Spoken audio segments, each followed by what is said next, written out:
ओम नमः सिद्धेभ्य।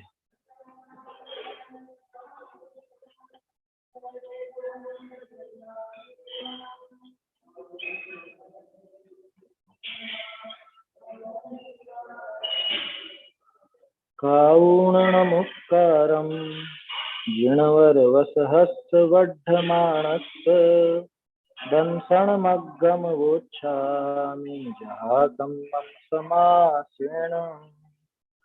श्रीमद्वीरजिनेश रवि मिथ्यातमहर्ता विघ्नहरन मंगलकरं वन्दे वृषकर्ता। वाणी बंधु हितकरी जिनमुख नभते गाज गणधर गणश्रुत भूचरी भूतवर्ण पदसाज। गुरु गौतम बंधु सुविधि संयम तप धरो जिनते पंचम काल में वर्त्यो जिन मत दो। कुंद कुंद मुनि को नमो कुमत ध्वांत हर भान पाहुड़ ग्रंथ रचे जिन प्राकृत वचन महान प्राकृत वचन महान। ये अष्टपाहुड़ ग्रंथ पर अपनी चर्चा चल रही है। दर्शन पाहुड़ की 28वीं गाथा कल अपन ने देखी थी और इसमें ये अपन ने देखा कि वास्तव में वंदनीयता किससे आती है। तप सहित, शील सहित, ब्रह्मचर्य सहित, मूल गुण उत्तर गुणों सहित जो मुनिराज हैं उनको मैं नमस्कार करता हूँ। जिनके पास वो मूल गुण की, उत्तर गुण की, ब्रह्मचर्य की ये संपत्ति जिनके पास है उनको मैं नमस्कार करता हूँ। जीव इसी से वंदनीय होता है, इसके अलावा किस बात से वंदनीय होगा? कोई चमत्कार दिखाने से थोड़े ना वंदनीय हो जाए। कि कोई कलाबाजी दिखाए वहां पे, कलाबाजी तो है और क्या है, चमत्कार वमत्कार सब क्या है? कलाबाजियां दिखाने से कोई वंदनीयता नहीं है। मैं विचार कर रहा था ये चमत्कार को नमस्कार करने के चक्कर में कितना नुकसान होता है, आप इसकी कल्पना नहीं कर सकते। ये जो ईसाई मिशनरियां आई ना, ईसाई मिशनरियां माने ये जो स्कूलों में ईसाई लोग, बहुत स्कूल इन्होंने खोले और उसके बाद वो वहां के बच्चों को प्रभावित करते थे। कैसे प्रभावित करते हैं? कुछ भी ऐसे विज्ञान के वो प्रयोग करके और उसको भगवान के नाम पर चढ़ा देते।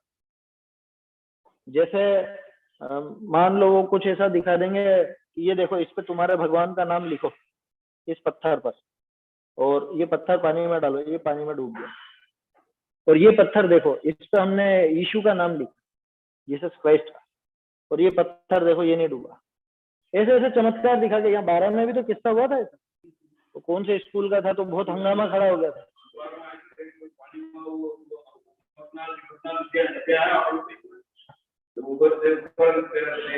हाँ जो वो है ना, वो सारी चीजें हैं। तो ऐसे ऐसे चमत्कारों के नाम पे ही तो लोगों को ठगा जाता है। अभी जो 2-3 दिन पहले अपन ने चर्चा की है, वो रात में वो सब हो गया, ऐसा हो गया, वैसा हो गया। वो चमत्कार आप भी तो बता रहे हो ना, कुछ ऐसा एक पाउडर आता है, वो किसी भी पत्थर पे आप रख दो और जैसे ही हवा लगेगी धड़ाधड़ पानी की धारा बहने लगेगी। ऐसे ऐसे बहुत से केमिकल और बहुत आते हैं। तो ऐसे चमत्कार दिखा करके अगर पूज्यता मानी जाने लगे तो समझ लो जगत में ये जो तमाशा करने वाले होते हैं ना, चौराहों पर खेल दिखाते हैं, क्या बोलते हैं इनको, कलंदर है, जादूगर टाइप होते हैं, कलंदर बोलते हैं। तो वो कलंदर लोग वो सबसे ज्यादा पूज्य हो जाएंगे, इंद्रजालीय सबसे ज्यादा पूज्य हो जाएंगे। भाई अपना दिमाग व्यवस्थित करना पड़ेगा कि कुंद कुंद आचार्य वंदन किसको कर रहे हैं? कुंद कुंद आचार्य ने उस तप सहित, शील सहित, गुण सहित, ब्रह्मचर्य सहित उनको करा नमस्कार। इन गुणों को करा और इन गुण वालों को करा, और किसी को नमस्कार नहीं किया। और उसमें भी सबसे खास चीज क्या दी? सम्मत प्रेण शुद्ध भाव, सम्यक तो शुद्ध भाव, उसी को नमस्कार किया। और शुद्ध भाव सहित ही नमस्कार की। इसलिए बिल्कुल हमें हमारा दिमाग साफ कर लेना चाहिए, कभी बहकावे में नहीं आना, कभी चक्कर में नहीं आना। ग्रंथ भी वो ऐसे ही पढ़ेगा, जिसकी बुद्धि फिर रही है ना, वो ग्रंथ भी ऐसे कहेगा, ये वाला पढ़ो, ये तंत्र मंत्र वाला पढ़ो, वो पढ़ाएगा भी ऐसे ही और ये पढ़ेगा भी ऐसे। क्या करें, सही मार्ग मिला नहीं, कुंद आचार्य जैसे आचार्य मिले नहीं है, तोड़रमल जी जैसे परीक्षा प्रधानी पुरुष मिले नहीं। अब जब इनको छोड़ेगा तो कहाँ जाएगा बताओ, फिर तो गड्ढे में गिरना ही गिरना। हाँ, परीक्षा प्रधानी जब तक नहीं होगा तब तक पग पग पर ठगाएगा। अरे परीक्षा प्रधानी भले ना भी बनो तो कायदे से सही आज्ञा के प्रधानी भी तो बनो।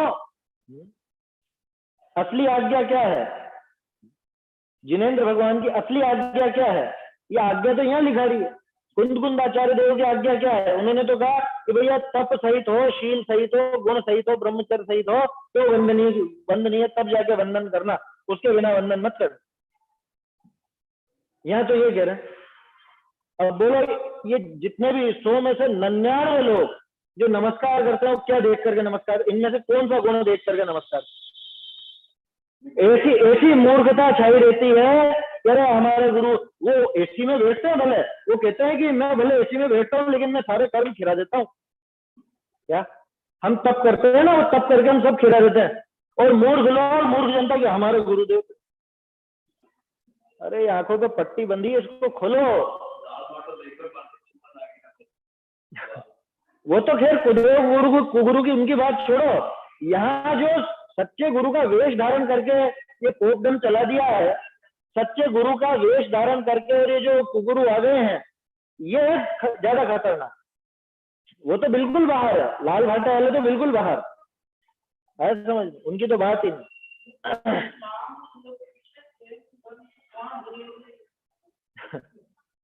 माने सोच सोच के बहुत आश्चर्य होता है, दुख होता है, गुस्सा आता है, क्या करो।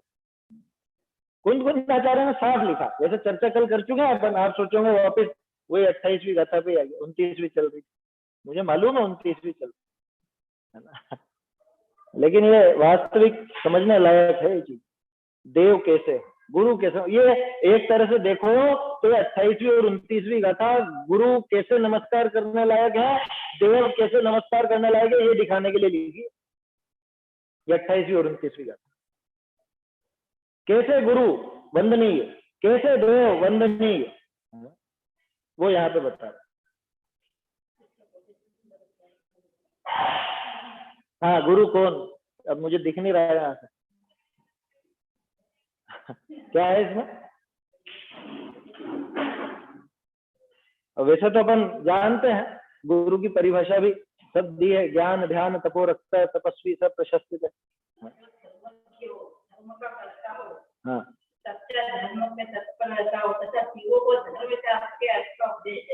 हाँ, वो गुरु कहलाता, जो जीवों को धर्म का उपदेश दे, जो सच्चा हो, सच्चे मार्ग पर खुद लगा हो, दूसरों को भी लगाए। अरे सीधी सी बात है, धर्म किसको कहा था, जो दुख के मार्ग से उठा करके जीव को सुख में स्थापित कर दे, है ना, सुख के स्थान में स्थापित कर दे, उसी को कहा था ना।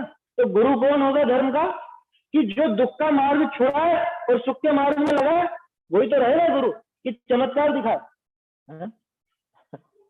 वो तो नहीं होगा गुरु। तो इसलिए ये वास्तव में जिसके पास सम्यक तो हो, जिसके पास शुद्ध भाव हो, वही वंदनीय है, क्योंकि हमको खुद को यही चाहिए, हमें खुद को सम्यक दर्शन चाहिए ना। अब जिसको चमत्कार चाहिए वो चमत्कार वाले को पूजेगा, क्या करे, जिसको सम्यक दर्शन चाहिए वो सम्यक दर्शन वाले को पूजेगा, जिसको शुद्ध भाव चाहिए वो शुद्ध भाव देखेगा, बाकी को क्या पड़ी शुद्ध भाव। हमें नहीं आता समझ में शुद्ध बुद्ध क्या होता है, शुद्ध भाव, सब शुद्ध ही तो है, शुद्ध खा रहे हैं बस, ये हो गया शुद्ध भाव, और क्या, उनकी नजर में तो इतना ही शुद्ध भाव। तो ये बात तो 28वीं गाथा में थी, कल 29वीं गाथा अपन ने पढ़ी थी, उसके शब्दों के अर्थ देखे थे, क्योंकि प्रश्न खड़ा हुआ था कि भाई संयमी को वंदनीय कहा ना, तो इनके तो ये सब चीजें फिर ये संयमी कैसे, तीर्थंकर संयमी कैसे, तीर्थंकर अपरिग्रही कैसे, तो वैसे तो उसके जवाब आ चुके हैं पहले भी। यहाँ पे तो बताया कि ये सब चीजें होने पर भी भगवान का उनसे कोई लेना देना नहीं, उनसे कोई लेना देना नहीं। भगवान को उससे कोई बड़प्पन नहीं, भगवान को उससे कोई खुद में ऊंचाई दिखती हो, ऊंचापन नजर आता हो, ऐसा नहीं। वो मान्यता की बात तो छोड़ो, वो उनका परिग्रह कहलाता ही नहीं है। वो किसका परिग्रह कहलाता? कि वो किसने बनाया? कि जिसने बनाया उसी का ही है, कि वो देवों का है। समझ में आ रही है बात? तो समोसरम देवों का परिग्रह, अरे बनाया किसने? देवों ने बनाया। हाँ, ये बात है कि उनके तीर्थंकरत्व का उदय है, तीर्थंकर नाम कर्म का, तो इस वजह से उनके वो सारी व्यवस्था होती है, वो देवों को भी करनी पड़ती है। करनी पड़ती है का आशय समझ रहे हो ना? मन मार के करते हो ऐसा नहीं, करनी पड़ती है माने ये तो करेंगे ही करेंगे, 100% करेंगे। क्यों? क्योंकि वो ऑर्डर देगा, वो कर्म ऑर्डर देगा, ऐसी ऐसी व्यवस्था करो, तो वो करेंगे। तो प्रसन्न होकर करता है ना, हमारे मन से नहीं। करनी पड़ती है का आशय दूसरा मत ले लेना, आया समझ में?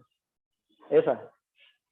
क्या कह रहे हैं कि जो वे सम्यक तो सही तप के महात्म्य से तीर्थंकर पदवी पाते हैं, वे भी वंदने योग्य हैं। वे तीर्थंकर देव, वे अरहंत देव, वे भी वंदनीय है। जैसे गुरु वंदनीय है, वैसे ही तीर्थंकर वंदनीय है, अरहंत वंदनीय है।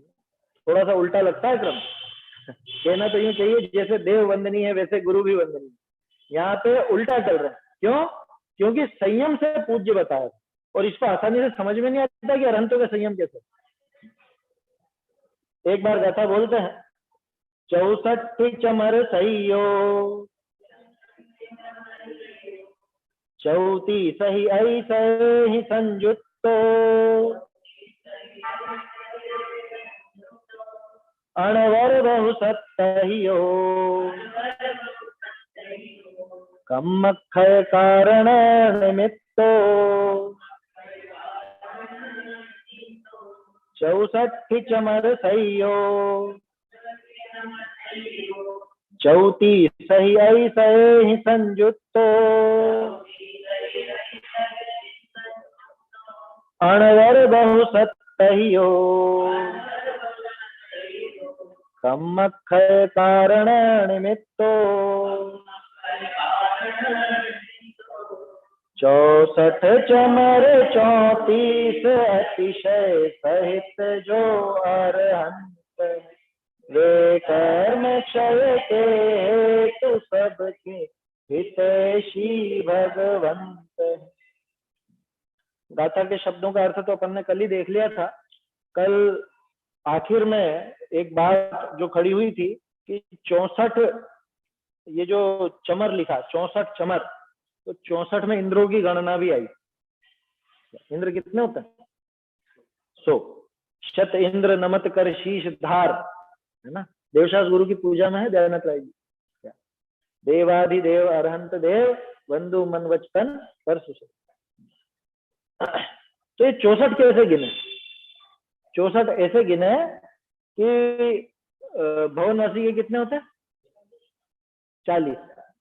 भवनवासी के 40, भवनालय 40, विंतर देवान होती 32, कप्पा मर 24, चंदो सूरो नरो तिरियो, ऐसे करके पूरे 100 होते हैं।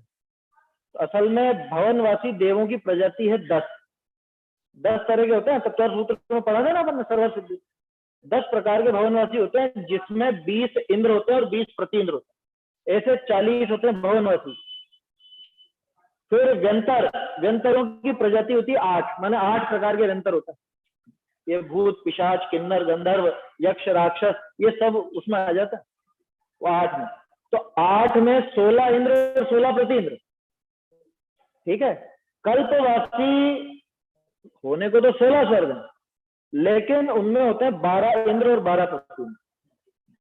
शुरू के 4 स्वर्ग में और आखिर के 4 स्वर्ग में 4-4 इंद्र 4-4 प्रति इंद्र, और बीच के जो 8 है ब्रह्म स्वर्ग से लेकर के कौन सा आता है वो आखिर में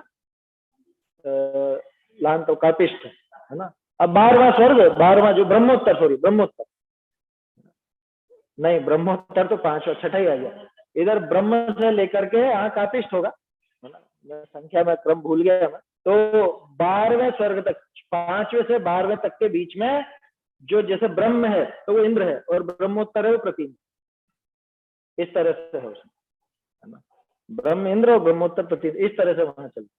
तो 4 इंद्र और 4 प्रतीन्द्र, तो ऐसे 4 4 4 माने 12 इंद्र और 12 प्रतीन्द्र, तो कल्पवासी के 24 ऐसे इंद्र होते हैं, ठीक है।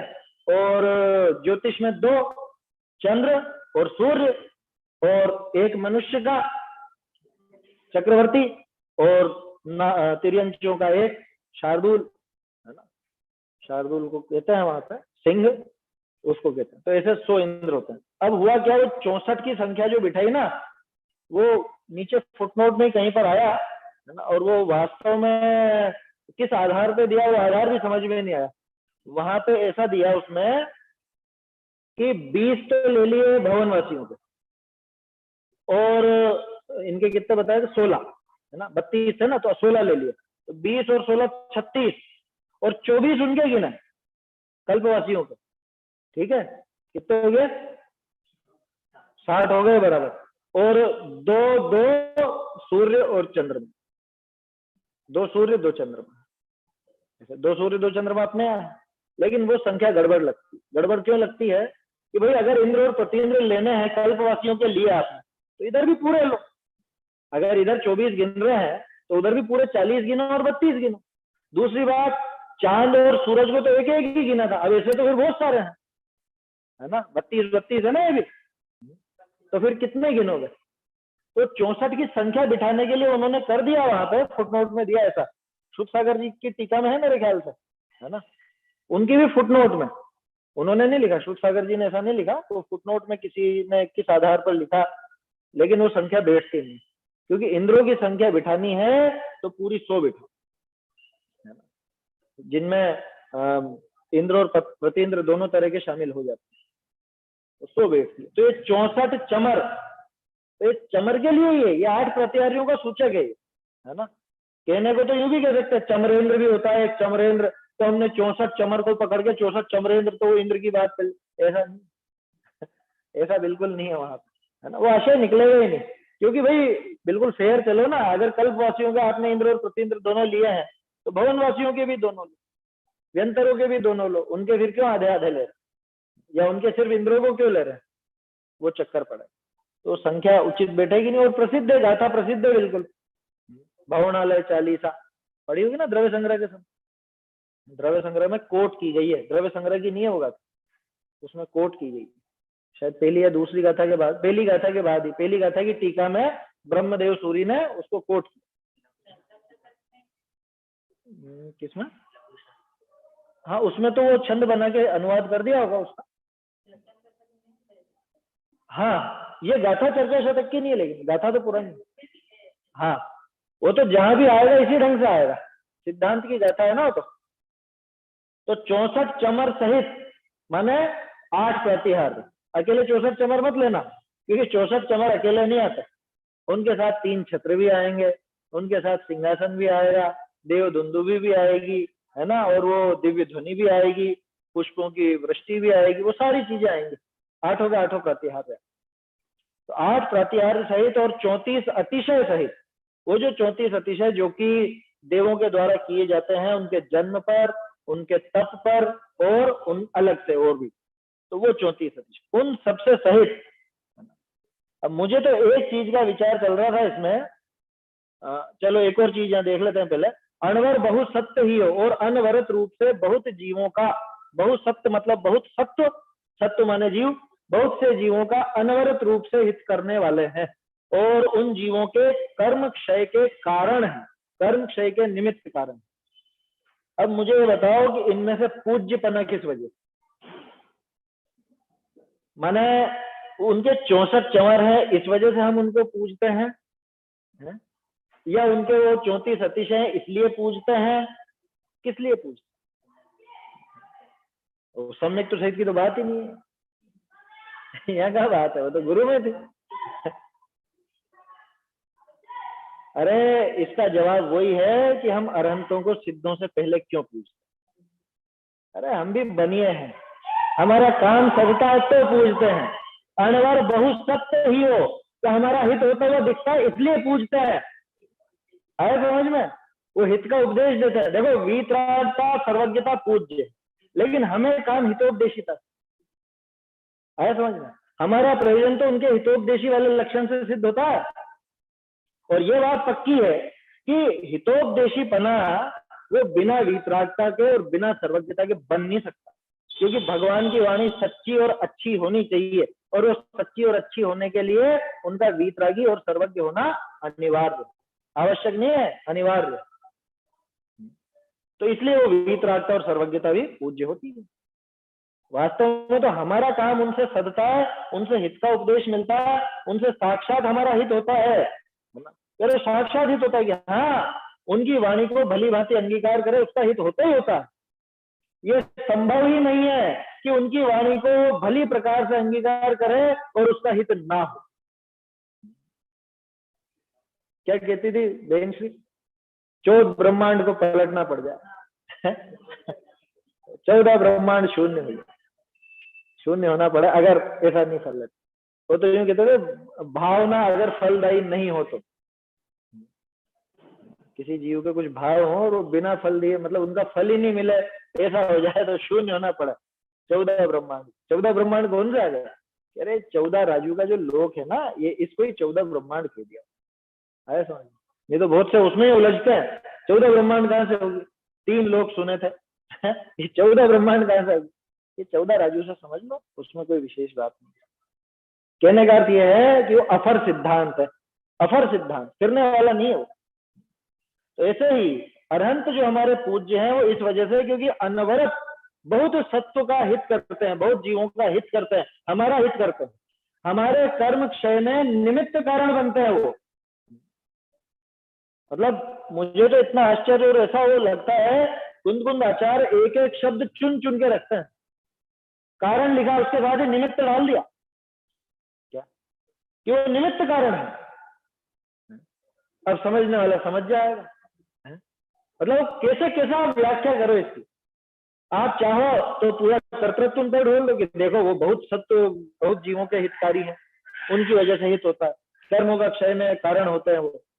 लेकिन उसी में एक दूसरा पक्ष निकल गया था, निमित्त कारण है, जीव कल्याण तो खुद ही करेगा, लेकिन उसमें वो निमित्त कारण, उपादान को भी रखा, निमित्त को भी रखा, एक एक शब्द को बिल्कुल सही फिट करता है। तो ऐसे वो अरहंत देव, वो तीर्थंकर स्वामी, वो हमारे पूज्य है, वो भी वंदनीय है ना। और उनकी वंदनीयता में कारण भी मूल रूप से तो वही है जो गुरुओं में था, क्योंकि बिना उस सम्यक्त के, बिना उस शुद्ध भाव के तो ये भी नहीं बनते। फिर भी उनका सम्यक्त, उनका शुद्ध भाव उनके साथ है। हमारा क्या हुआ कि हमें तो वो हित का उपदेश देते हैं, हमें हित का मार्ग बताते हैं, उनके बिना हम इस हित के मार्ग को पा ही नहीं सकते थे, पा ही नहीं सकते। देश में लब्धि का ही अभाव हो जाएगा, फलस्वरूप हमारे सम्यक दर्शन का अभाव हो जाए अगर उनका हितकारी उपदेश ना हो। इसलिए हम उनको निरंतर पूजते हैं, इसीलिए पूज्य होते हैं, और कोई कारण नहीं है पूज्य बने। कही तो दिया समंत भद्र स्वामी ने, आते होंगे, दो आते होंगे तो हम क्या करें? होंगे 64 चवर होंगे तो हम क्या करें उनको? आया समझ? हमें क्या लाभ है? अच्छा उनकी कोई महिमा नहीं है, वो सब उनके पुण्य की महिमा है, लेकिन उनकी वजह से पूज्यता नहीं। वैसा भेष तो वो उन्होंने बना लिया था क्षुल्लक जी, 25वें तीर्थंकर बनकर के आ गए। आया समझ? 25 होते हैं क्या कभी? 25 कभी नहीं होते। कोई भी कहे, कोई भी क्या कि वर्तमान के तीर्थंकर हैं, तो ऐसे ही कहते हैं भले। तो अब पहले वो दूसरे पे लांछन लगाते थे क्या कि ये 25वां तीर्थंकर मानते हैं इनको। कह रहे मूर्खों, कौन मानता है 25वां तीर्थंकर, और किसको मानता? जो माने वो महामिथ्या दृष्टि, ग्रहित मिथ्यात्व। जो 25वां तीर्थंकर माने वो ग्रहित मिथ्यात्व है, किसी को भी माने, चाहे कोई श्रावक को माने, चाहे कोई मुनि वेशधारी को माने, ग्रहित मिथ्या दृष्टि। आया समझ? 24 में हो चुके। रेवती रानी इसी चीज में प्रसिद्ध हुई, समझ में आ रही है? चमचों का अतिरेक है क्या? चमचों का अतिरेक है 25वां तीर्थंकर कहना। किसका अतिरेक है? चमचों का अतिरेक है, चमचे लोग बोलते हैं।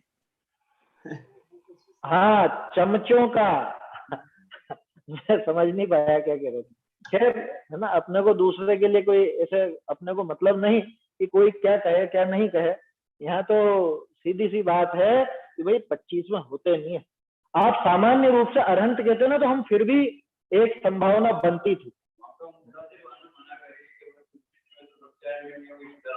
नहीं नहीं नहीं, वो उनकी बात नहीं चल रही। यहाँ तो अभी कुछ ऐसे भी हैं जो वर्तमान के तीर्थंकर घोषित करते हैं खुद, आया समझ, उनके लिए ये बात। वो तो खुद मना करते थे, गुरुदेव तो खुद कहते थे मैं तो अव्रती श्रावक, जबकि चाहते तो कह सकते थे मैं प्रतिमाधारी श्रावक। उनके आचरण में कोई कमी नहीं थी, लेकिन वो जानते थे ना अंतरंग, अपने अंतरंग की पकड़ तो उनको थी ना, तो उन्होंने साफ साफ कहा भाई मैं अव्रती श्रावक। वो ईमानदार था। आया समझ में? अब समझ लो आगे की बात। अनर्पित वाक्य इसका। चलिए अर्थ पढ़ते हैं, अर्थ और भावार्थ। जो 64 चंवरों से सहित है, 34 अतिशय सहित है, निरंतर बहुत प्राणियों का हित जिनसे होता है, ऐसे उपदेश के दाता है और कर्म के क्षय का कारण है, ऐसे तीर्थंकर परम देव हैं, वे वंदने योग्य हैं। वो वंदने योग्य, ऐसे तीर्थंकर परम देव। मुख्य बात वही कि जिनसे बहुत प्राणियों का निरंतर उपदेश होता है, तो निरंतर हित होता है, ऐसे उपदेश को वो देते। वो उपदेश कहाँ पे देता है?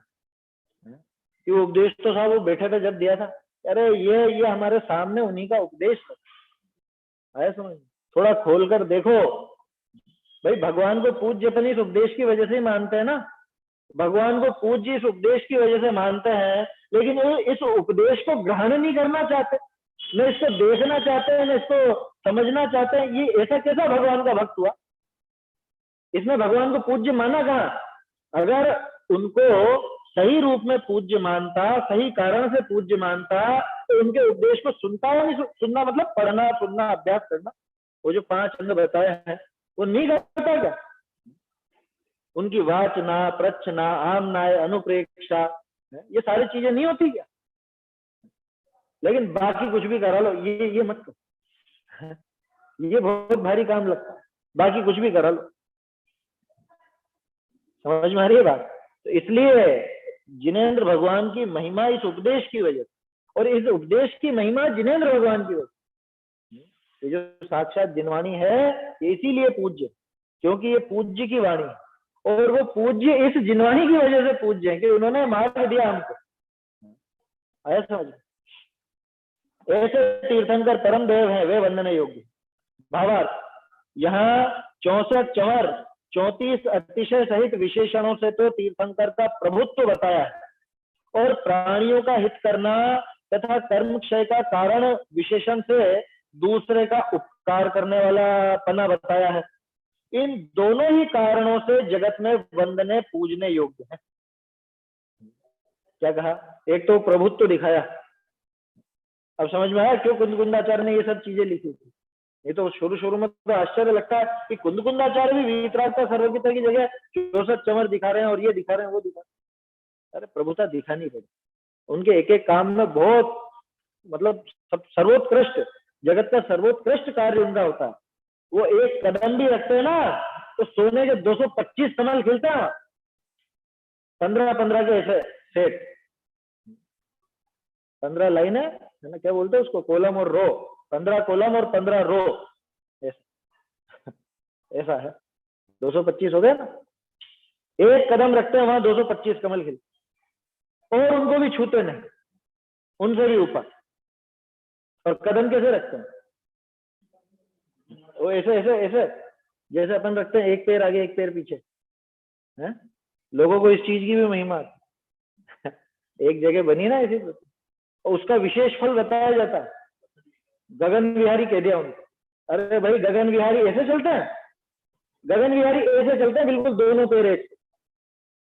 पढ़ो पुराणों को पढ़ो, वो है ना, मतलब अब क्या कहूं, थोड़ी सी बड़ी बात हो जाएगी, डगनी व्यर्थ है ये तो, इनमें है स्तुतियों में और इनमें। वो कायदे से वो प्रतिमा पूज्य नहीं है, क्योंकि वो यथावत रूप, ये बड़ी बात कह रहा हूं मैं, लेकिन ये हकीकत है। इस तरह की जो प्रतिमा बनाई जाए वो उचित नहीं है, क्योंकि वो तो साक्षात जिनेंद्र भगवान की छवि के विपरीत हो गई। जब अपन ने पूजाओं में पढ़ा, स्तवनों में पढ़ा, साक्षात शास्त्रों में लिखा हुआ है कि वो कदम नहीं होते उनके, मतलब ऐसे ऐसे ऐसे ऐसे करके नहीं चलते एक एक कदम, दोनों के दोनों पैर ऐसे चलते हैं। चारण सिद्धिधारी मुनिराज तक ऐसे चलते हैं, आप अनंत की बात कर रहे हो। समझ में आ रही है बात? और लोगों को तो बड़ी महिमा आती है, उसके तो विशेष, उसका विशेष लाभ, कहाँ है वो? उसके दर्शन विशेष कहाँ है? है? कहाँ है? अब वो कहाँ है तो आप मालूम कर लेना।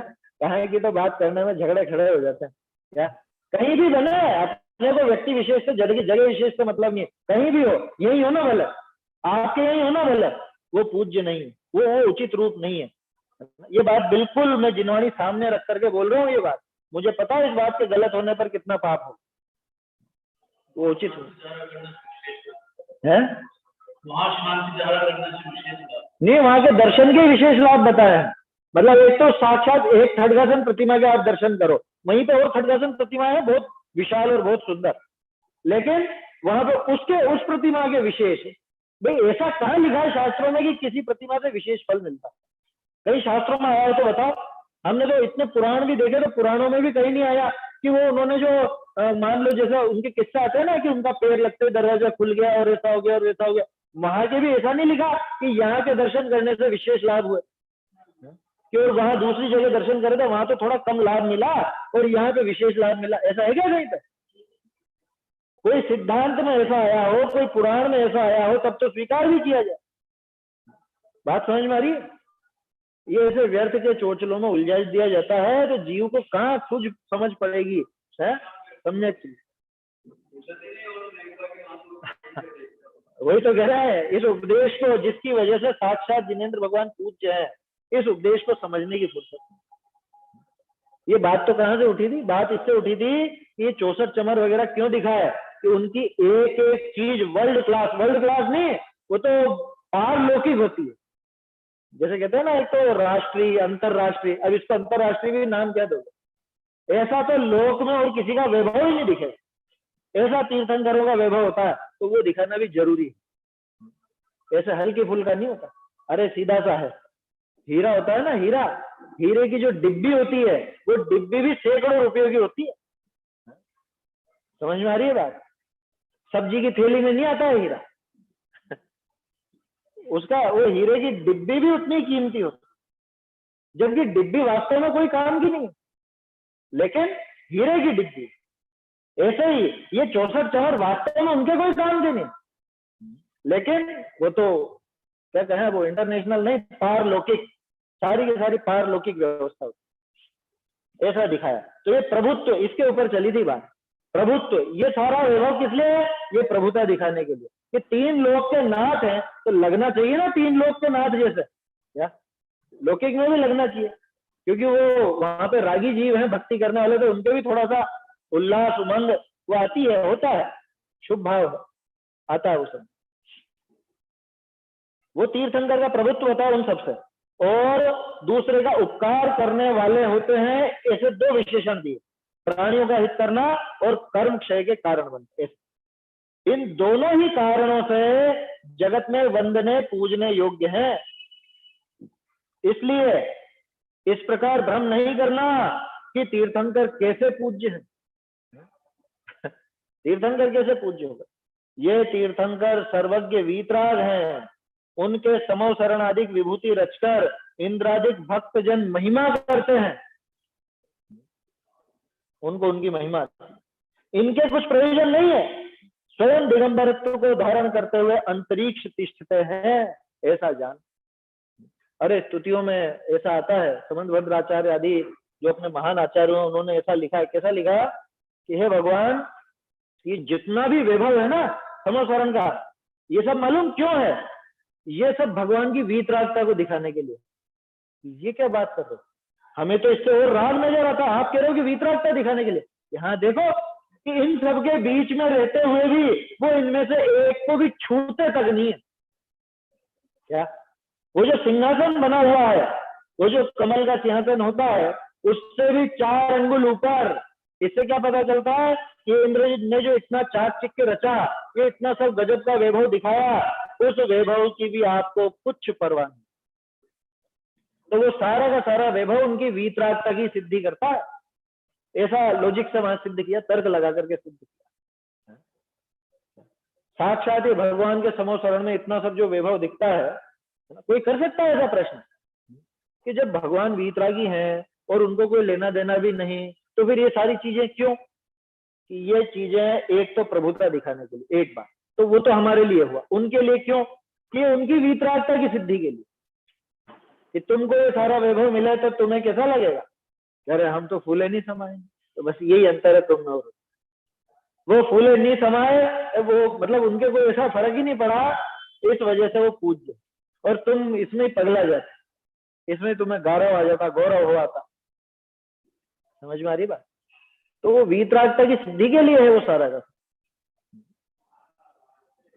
इसलिए इस प्रकार भ्रम नहीं करना कि तीर्थंकर कैसे पूज्य हैं। ये तीर्थंकर सर्वज्ञ वीतराग हैं, उनके समोसरण आदिक विभूति रचकर इंद्रादिक भक्तजन महिमा करते हैं। वो इंद्र भी क्यों करता है वो सारी संरचना? उसको भक्ति उमड़ती तो करता, उसके हृदय में इतनी भक्ति भरी हुई है कि वो करता। अच्छा, अब यहाँ पे एक बात विचारनी है, तो जिसके भक्ति भरी हुई है वो करेगा, और जो नहीं कर रहा है उसके भक्ति नहीं है, ऐसा है? ऐसा भी नहीं है। क्यों? क्योंकि ये तो राग की अभिव्यक्ति है, ऊपर के देव नहीं आते, ऊपर वाले देव नहीं आते हैं। इंद्र सबसे छोटा है उनमें, वो 12 इंद्रों में मतलब जो है 12 इंद्र, उन 12 इंद्रों में सबसे छोटा है पहला सोधर्म इंद्र, सबसे कम शक्ति वाला, लेकिन राग उसके सबसे ज्यादा। तो वो सारा का सारा पंच कल्याणक की व्यवस्था वो इंद्र कर, ऊपर वाले तो आते ही नहीं। मतलब इंद्र वगैरह तो आ जाते हैं, बाकी और हम इंद्र वगैरह तो आते ही नहीं, उनका काम नहीं। सर्वार सिद्धि के थे कि वो ज्यादा विशुद्धि वाले हैं, वो तो उतर के ही नहीं आते, आए समझ, वहां से हिलते ही नहीं है, बताओ। इसलिए ऐसा नहीं समझना कि जो ऐसा सब दिखा रहा है मात्र उसी के भक्ति भरी हुई, ऐसा नहीं। क्योंकि भक्त तो वो सब भी हैं, है ना, भक्त वो सब भी हैं, लेकिन इसके राग की अधिकता है तो इससे वो सारा काम दिखता। देखो, इसके बाहर का विषय भोग भी ज्यादा दिखेगा और भगवान की भक्ति भी ज्यादा दिखेगी, क्योंकि राग की चीज।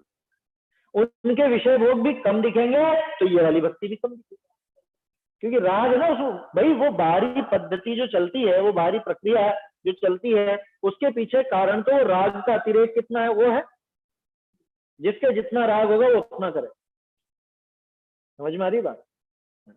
अरे जैसे कोई गृहस्थ हो, तो गृहस्थ अपने शादी ब्याह में भी बहुत शानो शौकत दिखाता, और जिनालय आदि में भी वो सब करता है। और कोई ब्रह्मचारी हो, प्रतिमाधारी हो, तो ये दोनों जगह शांत रहता है वो, है ना, उसको शांति से अपना काम करना पसंद। तो ऐसा नहीं कि जो बाहर से चाक चिक के दिखाए या कुछ बाहर से धूमधाम करे उसी का असली भक्ति हो, ऐसा बिल्कुल मत समझ। कदाचित ऐसा भी होता, उल्टा भी हो जाता क्या कि दिखाने वाले की भक्ति बिल्कुल नहीं है, वो पता नहीं किस प्रयोजन से दिखा रहा। तोड़रमल जी ने तो लिखा ना कि पूज्य को भी छलने से नहीं चूकता जब माया का उदय आता है, तो मायाचारी करके भी दिखा सकता, मान कषाय के वश भी दिखा सकता, लोभ आदि में भी वो सब दिखा सकता। तो बाहर की वो प्रवृत्ति देख करके वो अंदर का मूल्यांकन नहीं करना चाहिए। यहाँ तो यूं है बात, उनके समोसरण आदि विभूति रचकर इंद्रादि भक्तजन महिमा करते हैं। उनके ऐसा राग है तो ऐसी महिमा करते भी हैं। ऊपर के देवों के भी महिमा तो खूब है, लेकिन उनके इतना राग नहीं है तो उनका दिखता नहीं है बाहर में। ऐसा भक्त तो सारे के सारे ही हैं, एक भी इंद्र उनमें से पीछे नहीं है, दिखता सोधर्म है आगे। अरे पंच कल्याणों में सबसे बड़ा इंद्र ऐसा लगता है लोगों को, सबसे बड़ा ही सोधर्म होगा, सोधर्म इंद्र होगा, जबकि सबसे छोटा उसे व्यवस्थापक है ना, क्योंकि उसके राग वैसा। देखो, उनके समोसरण आदि विभूति रचकर इंद्रादिक भक्तजन महिमा करते हैं। इनके कुछ प्रयोजन नहीं है, किनके? इंद्रों के, अनंत भगवान के, तीर्थंकर, तीर्थंकरों के उस वैभव से, उस चाक चिक्के से कुछ भी प्रयोजन नहीं है। स्वयं दिगंबरत्व को धारण करते हुए अंतरिक्ष तिष्ठते, अंतरिक्ष माने ऊपर, उससे ऊपर तिष्ठते। सिंहासन से कितना ऊपर बताते हैं? 4 अंगुल, है ना, 4 अंगुल ऊपर। जमीन से तो कितना, कितनी सीढ़ियां हैं? 20,000 सीढ़ियां, बोलो 20,000 सीढ़ियां ऊपर, 500 धनुष हो जाता। 500 धनुष ऊपर तो विराजते हैं, वहां कोई जाता नहीं, कोई पास में जा नहीं सकता। और उसके ऊपर भी वो सिंहासन है, उस सिंहासन को भी नीच हूं, बोलो कितना ऊपर है, सारे समोसरण की विभूति से इतनी दूर हो। इनके कुछ प्रयोजन नहीं है स्वयं दिगंबरत्व को धारण करते हुए। देखो एक चीज पर विचार करें अपन, ये प्रश्न जो खड़ा हुआ था इस गाथा के पहले कि जो आचार्य हैं या जो गुरु हैं, उन गुरु में और इन अरहंतों में तो मूल गुणों का और इनका अंतर आ गया, ये चीजें तो नहीं दिख रही, तो फिर समानता किस चीज,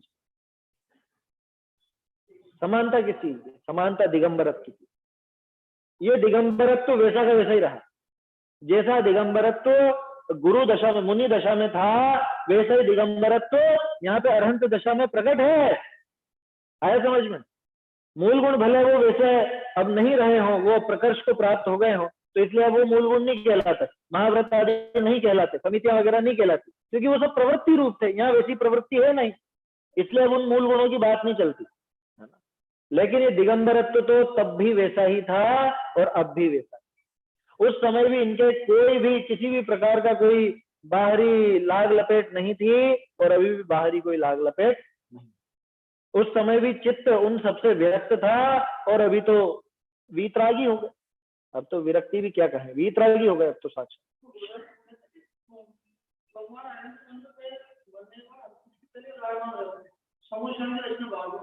हाँ सही बात है, क्योंकि समय लगेगा ना भाई, इधर केवल ज्ञान हुआ, केवल ज्ञान होते ही देव लोग आए, तो अंतर्मुहूर्त में हो जाता है, हालांकि काम बहुत ज्यादा फर्क नहीं पड़ता है समय में, है ना। वो तो शरीर की भी तो प्रक्रिया ऐसी हो जाती है ना, जैसे शरीर में से निगोद का अभाव हो जाता है ना, चरम शरीर यहीं से परम उदारिक शरीर में कन्वर्ट हो जाता है शरीर, तो वैसे ही कुछ हल्का हल्का भी हो जाता होगा, क्योंकि जब रिद्धिधारी मुनिराज ही वो आकाश में गमन करते हैं, तो अपने आप ही ये शरीर भी ऊपर उठ जाएगा, ऐसा।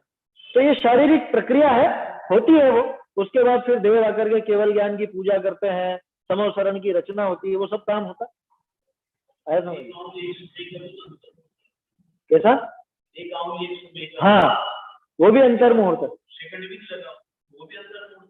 हाँ लेकिन वहां तो थोड़ा सा लगेगा, 5-10 मिनट तो माने ही सही अपन, है ना, क्योंकि देव आकर के पूजा भी करेंगे और वो व्यवस्था भी करेंगे, ये तो अंदाजा बता रहा हूँ, क्योंकि अंतर्मुहूर्त के असंख्य भेद है, और वहां तो यथा योग्य अंतर्मुहूर्त शब्द मिलता है बस। अब यथा योग्य कहाँ से किसका गिना हाँ 48 मिनट नहीं होता, बहुत तो सोचते हैं कि अंतर्मुहूर्त माने 48 मिनट। जैसे एक और शब्द आता है पृथक्त्व, पृथक्त्व शब्द सुना, पृथक्त्व किसको कहा जाता है? 3 से लेकर 9 के बीच में कुछ भी हो सकता है, उसे पृथक्त्व कहा जाता है। पृथक्त्व वर्ष, ये सिद्धांत ग्रंथों में आप लोग पढ़ोगे तो आएगा। तो पृथक्त्व का अर्थ होता है 3 से लगा के 9 के बीच, अब वो 4 भी हो सकता है, 5 भी हो सकता है, 6 भी हो सकता है, 7 भी हो सकता है, 8 भी हो सकता है, कुछ भी हो सकता है। अब ये गणित है, अलौकिक गणित है ऐसी, है ना, वो सारी व्यवस्थाएं हैं। खैर वो दूसरी बात है, यहाँ तो खास चीज ये है कि वो स्वयं दिगंबरत्व को धारण करते हुए अंतरिक्ष तिष्ठते हैं, अंतरिक्ष में विराजमान हो जाते, माने जमीन से स्पर्श नहीं करते, और जो भी चीजें सिंहासन वगैरह उनसे भी रंच मात्र भी स्पर्श नहीं करते। ये उनकी वीतरागता को दर्शाती है ये दशा, कि जो अंतरंग में भी वीतरागी और बाहर भी वो वीतरागता नजर आता, ऐसा है। ठीक है, गाथा हो गई। आगे मोक्ष किससे होता है सो कहते हैं। हाँ ये गाथा में तो सरल है बिल्कुल अर्थ इसका, ये मोक्ष की प्राप्ति कैसे, वो देखो। णाणेन दंसणेन तवेण चर्येण संयम गुणेन चौहिंपि समाजोगे मोक्षो जिण शासने दिट्ठो णाणेन दंसणेन तवेण चर्येण संयम गुणेन चौहिंपि समाजोगे मोक्षो जिण शासने दिट्ठो ज्ञान दर्शन चरण तप इन चार के संयोग से हो संयमित जीवन, तभी हो मुक्ति जिन शासन विषय।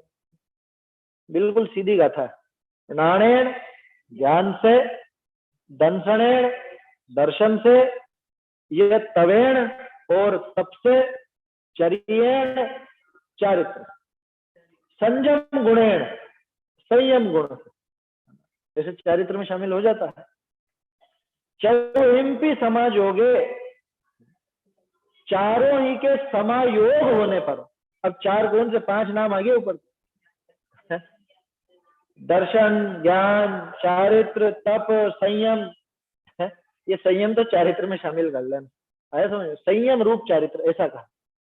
तो ज्ञान, दर्शन, तप और चारित्र, इन चारों के समायोग से मोक्षो जड़ शासने दिट्ठो। लोग क्या कहा, ये मोक्ष देख लिया, जैन शासन में मोक्ष देख लिया गया, इन चारों का समायोग होने पर मोक्ष दिख जाता है, ऐसा। ये चारों मिले, चारों का समायोग हुआ तो समझना मोक्ष मिल जाए। एक बात विचारनी है, सोचना इस बारे में। कुंद आचार्य ने, मतलब जैसे समय सार में तो दर्शन, ज्ञान, चारित्र की भी बात की, लेकिन 4 आराधनाओं की चर्चा हर जगह चलती, दर्शन, ज्ञान, चारित्र, तप, ठीक है ना, उनको मुख्य किया जाता है। यहाँ भी चारों को मुख्य, दर्शन, ज्ञान, चारित्र अकेला नहीं लिखा। उमा स्वामी आचार्य ने सम्यक दर्शन, ज्ञान, चारित्राणी मोक्ष मार्ग, वहां सिर्फ चारित्र की बात की, मतलब तप की बात नहीं की।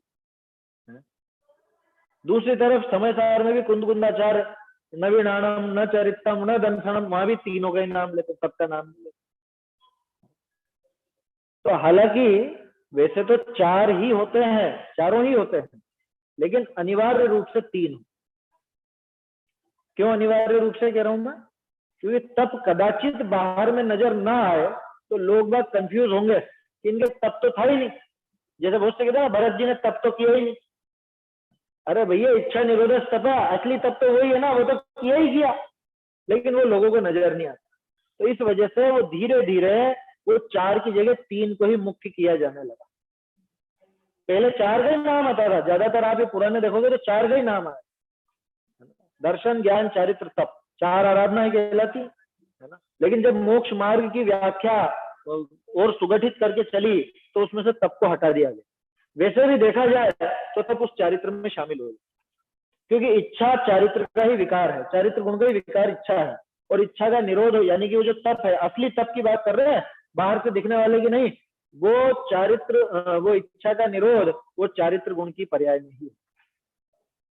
इसलिए तप को उसमें अंतर्भूत करके बाद में तप को गौण कर दिया और फिर चारित्र को ही मुख्य रखा। इसलिए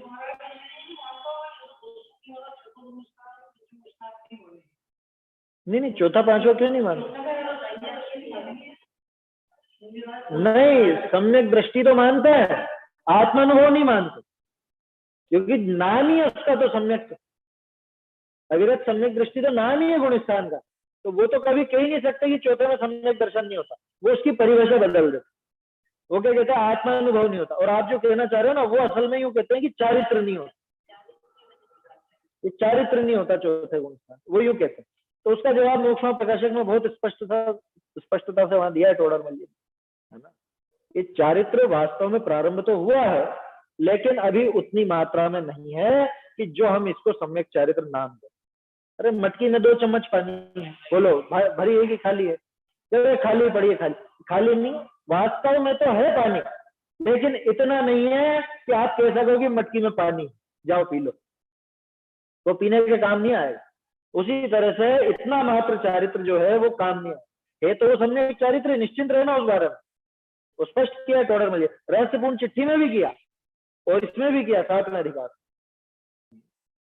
तो वो तो खैर वो तो सोची समझी साजिश है ना, समझ में ही बात। चौथे गुणस्थान में आत्मानुभव नहीं बताना, सम्यक चारित्र का अभाव बताना, वो सब जिनवाणी के विरुद्ध बातें हैं। जबकि जय सेनाचार्य, अमृत चंद्राचार्य ये जगह जगह पर कह चुके हैं। समय सार जी ने लिखा, स्पष्ट लिखा, चौथे गुण स्थान में। 13वीं गाथा की टीका में तो पहले भी नोट कराया था। ये जो आत्मानुभूति है ना, यमेव सम्यक दर्शनमेव इति समस्तमेव निर्वध्यम, इसमें बिल्कुल शंका मत करना, इसमें कोई दोष नहीं है, कोई बाधा नहीं।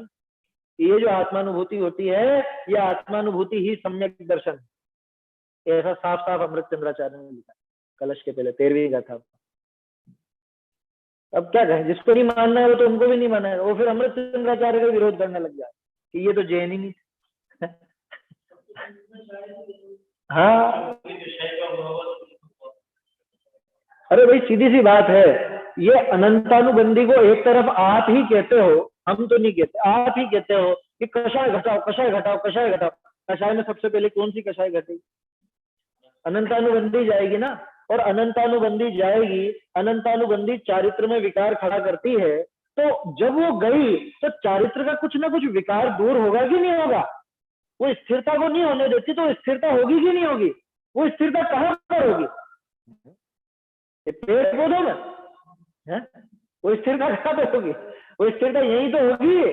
तो आत्मलीनता की सिद्धि तो तर्क से, युक्ति से, आगम प्रमाण से, हर तरह से की जा सकती है।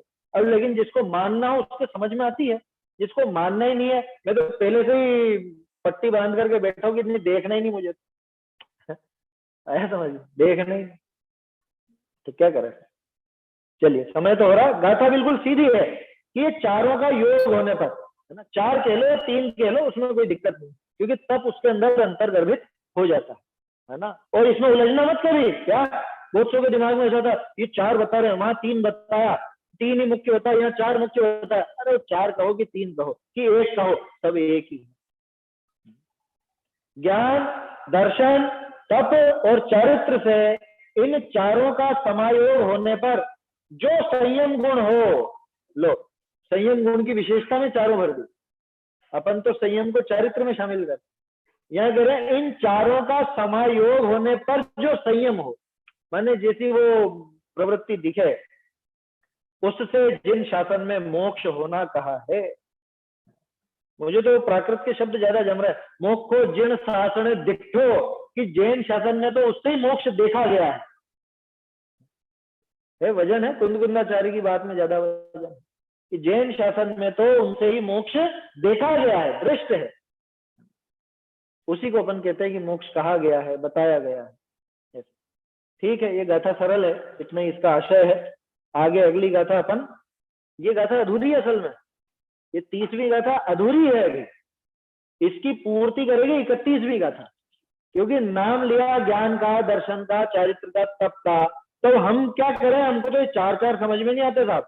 आप इनमें से जो सारभूत है वो बता दो क्या, तो एक एक करके सार बताओ कि किसका सार क्या, किसका सार क्या, वो सब बातें आगे आएगी। महत्वपूर्ण गाथा 31वीं, वो अपन कल देखें। गाथा बोल लेते हैं एक बार दोनों। 64 चमर सहियो, 34 सही ऐसे संयुक्तो, अणवर बहु सत्तहियो, सम्मखय कारण निमित्तो। 64 चमर 34 अतिशय सहित जो अरहंत है, वे कर्म क्षय के हेतु सबके हितैषी भगवंत है। प्राणेन दंसनेन सर्वेण चर्येण संयम गुणेन, चौहिंपि समाजोगे मोक्षो जिन शासने दिठो।